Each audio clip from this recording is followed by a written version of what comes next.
નમસ્કાર વિદ્યાર્થી મિત્રો, આજે આપણે શેરનું ડીમટીરિયલાઇઝેશન વિશે શીખવાના છીએ. ડીમટીરિયલાઇઝેશન એટલે શું? તો સૌથી પહેલા આપણે ડીમેટ ખાતાની જરૂરિયાત. ડીમટીરિયલાઇઝેશન એને ટૂંકમાં ડીમેટના નામથી ઓળખવામાં આવે, કેમ કે આપણે જાણીએ છીએ કે બહુ ખૂબ જ અઘરું છે, લેન્ધી છે, અટપટું છે, એટલે ડીમટીરિયલાઇઝેશન એને ટૂંકમાં ડીમેટ તરીકે ઓળખવામાં આવે. તો આ ડીમેટ ખાતાની જરૂરિયાત શા માટે ઊભી થાય? તો આપણે આગળ જોયું કે શેર આપણે ધારણ કરીએ છીએ, શેર હોલ્ડર શેર ધારણ કરે છે એ બાબતનો મહત્વનો દસ્તાવેજ છે શેર પ્રમાણપત્ર. કેમ કે શેર પ્રમાણપત્રને આધારે જે સાબિત કરી શકાય કે આ વ્યક્તિ પાસે આટલી રકમના આટલા શેર છે, એટલે શેરનું પ્રમાણપત્ર એ શેરનો મહત્વનો દસ્તાવેજી પુરાવો ગણાય.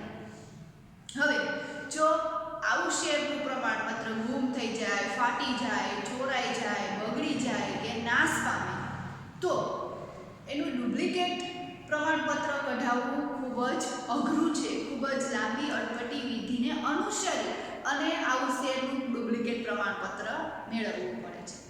આવું ન થાય એટલા માટે ડીમેટ ખાતાઓ છે એ જરૂરી બન્યા છે.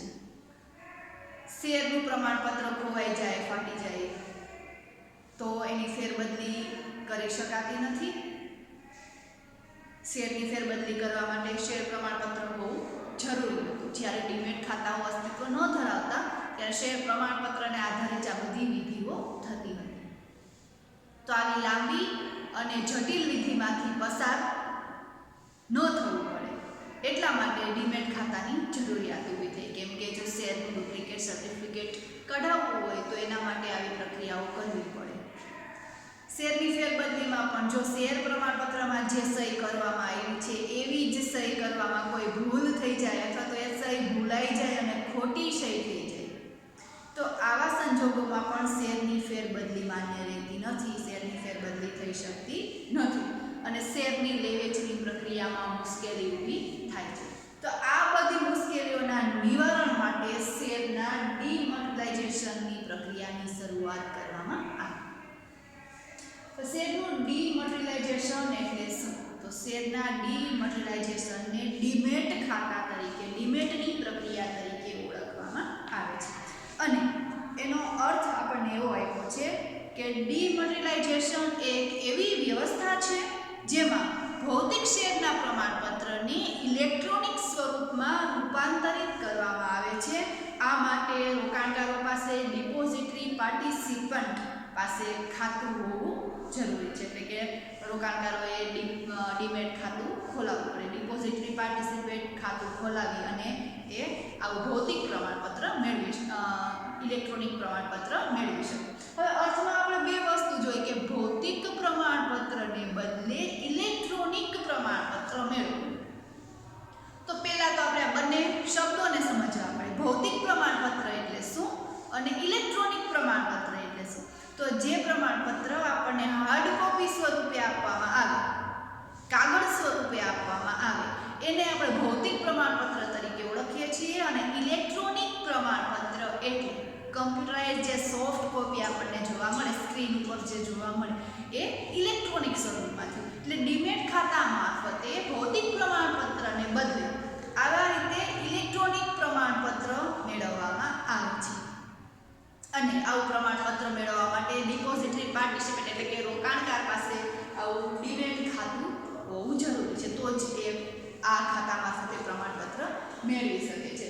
હવે આવું જે ડીમેટ ખાતું છે એ ડીમેટ ખાતું ક્યાં ખોલાવી શકાય, ડીમેટ ખાતું કોની મારફતે ખોલાવી શકાય? તો એ માટે પણ આપણને આપ્યું છે કે ડીમેટ એ એક એવી પ્રક્રિયા છે કે જે પ્રક્રિયામાં રોકાણકાર પોતાના ભૌતિક શેરને ઇલેક્ટ્રોનિક શેરના સ્વરૂપમાં પોતાના ખાતામાં, ડીપી ખાતામાં જાળવી રાખે છે. ડીપી એટલે ડિપોઝિટરી પાર્ટિસિપેન્ટ, એટલે ટૂંકમાં ડીપી તરીકે ઓળખવામાં આવે. આપણે કેમ વોટ્સએપમાં ડીપી ચેન્જ કરતા હોય ને આપણે જે ફોટા ચેન્જ કરતા હોય ને ડીપી તરીકે ઓળખીએ, એવી રીતે આ જે પ્રક્રિયા થાય છે એમાં ડિપોઝિટરી પાર્ટિસિપન્ટ એને ટૂંકમાં ડીપી તરીકે ઓળખવામાં આવે છે. તો રોકાણકારો છે એ પોતાના ડીપી ખાતામાં આવું શેરનું પ્રમાણપત્ર જાળવે છે ભારતમાં આવી બે પ્રકારની સંસ્થા છે કે જે આવા ખાતાઓ ખોલી આપે છે, જેમાં NSDL અને CDSL એ બે સંસ્થાઓનો સમાવેશ થાય છે.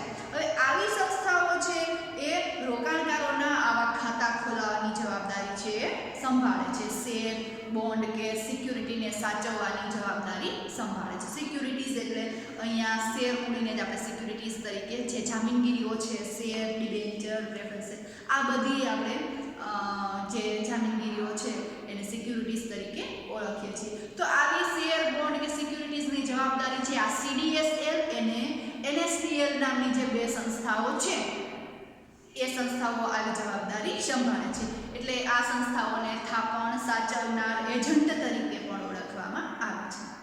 અને જુદી જુદી બેંકો છે, સરકારી બેંકો કે ખાનગી બેંકો કે નાણાકીય સંસ્થાઓ એ આ બેંકો વતી ગ્રાહકોને આવા ડીમેટ ખાતાઓ ખોલાવી આપે છે. હવે ડીમેટ ખાતા ખોલાવવા કઈ રીતે, તો એ ડીમેટ ખાતું ખોલાવવા માટેની જે કંઈ પણ વિધિ છે એ વિધિ વિશે આપણે ચર્ચા કરીએ. તો સૌપ્રથમ ડીમેટ ખાતું ખોલાવવા માટે બેંક કે નાણાકીય સંસ્થાઓ એટલે કે આ જે CDSL અને NSDL ના મધ્યસ્થી તરીકે એના વતી જે સંસ્થાઓ, સરકારી બેંક, ખાનગી બેંક કે નાણાકીય સંસ્થાઓ કાર્ય કરતી હોય એનો સંપર્ક કરવાનો હોય છે. અને એ સંપર્ક દ્વારા એ સંસ્થાઓ પાસેથી એક અરજી ફોર્મ મેળવવાનું હોય અને એ અરજી ફોર્મમાં જરૂરી વિગત ભરવાની હોય. અને એ વિગત ભરાઈ ગયા પછી અરજી ફોર્મની સાથે અમુક દસ્તાવેજ રજૂ કરવા પડે છે. એ દસ્તાવેજો એમાં પાન કાર્ડ તો તમને ખબર જ હશે, જે ઇન્કમ ટેક્સ રિટર્ન ભરતા હોય એને પાન કાર્ડની જરૂરિયાત ઊભી થાય. એટલે દસ્તાવેજો જે રજૂ કરવાનો હોય એમાં પાન કાર્ડ રજૂ કરવાનું હોય. પછી રહેઠાણનો પુરાવો એટલે જે જગ્યાએ આપણે રહેતા હોય, એક તો રેશન કાર્ડમાં આપણું એડ્રેસ બતાવેલું હોય, બીજું બેંકની પાસબુકમાં બતાવેલું હોય, તો રહેઠાણના પુરાવા તરીકે આપણે આવા દસ્તાવેજો રજૂ કરવાના હોય. ત્રીજું ઓળખપત્ર એટલે આપણે આ જ પર્ટિક્યુલર વ્યક્તિ છે, આ જ નામ ધરાવીએ છીએ એ બાબત જે ઓળખાણ રજૂ કરવાની થાય. આધાર કાર્ડ છે અથવા તો ચૂંટણી કાર્ડ છે એને ઓળખપત્ર તરીકે ઓળખવામાં આવે. ત્યાર પછી ઇન્કમ ટેક્સ ભરતા હોય તો તેનું રિટર્ન, ઇન્કમ ટેક્સ જો કોઈને ભરવાનો થતો હોય તો એને ઇન્કમ ટેક્સનું રિટર્ન ભરવું પડે, એ પણ ઓનલાઈન ભરવાનું હોય છે. તો એ ભરેલું રિટર્ન પણ એમાં છોડવાનું હોય. સાથે સાથે પાસપોર્ટ સાઇઝના ફોટા અને ક્લાયન્ટ એગ્રીમેન્ટ, જે ગ્રાહકે આવા ડીમેટ ખાતા ખોલાવવાના હોય એ ગ્રાહકોએ અરજીની સાથે નોન જ્યુડિશિયલ સ્ટેમ્પ ઉપર આવા ગ્રાહકનો કરાર કરવાનો હોય છે. એ કરારને ક્લાયન્ટ એગ્રીમેન્ટ તરીકે ઓળખવામાં આવે. એટલે નોન જ્યુડિશિયલ પેપર ઉપરનો જે કરાર છે એ કરાર પણ સાથે જોડવાનો હોય, જેને ક્લાયન્ટ એગ્રીમેન્ટ કહેવાય. તો આટલા જે 6 પ્રકારની વસ્તુ આપણે આપી છે એ વસ્તુઓને ફોર્મની સાથે રજૂ કરી અને જે બેંક અથવા તો નાણાકીય સંસ્થાઓ છે ડીમેટ ખાતાઓ ખોલતી હોય એનો સંપર્ક આપણે કરવાનો હોય છે. ત્યાં આવા દસ્તાવેજો રજૂ કરીએ એટલે એ આપણને ખાતું ખોલી આપે છે. તો આવી રીતે ડીમેટ ખાતું ખોલાવવાની વિધિ અહીંયા પૂરી થાય છે. ડીમેટ એટલે શું એ તમે સમજી ગયા હશો. અને હોમવર્કમાં આપણે ડીમેટ ખાતું છે એ ક્યાં ખોલાવી શકાય અને ડીમેટ ખાતું ખોલાવવાની વિધિ એ વિશે આપણે લખીશું, ટૂંક નોંધ લખીશું. Thank you. જય હિન્દ.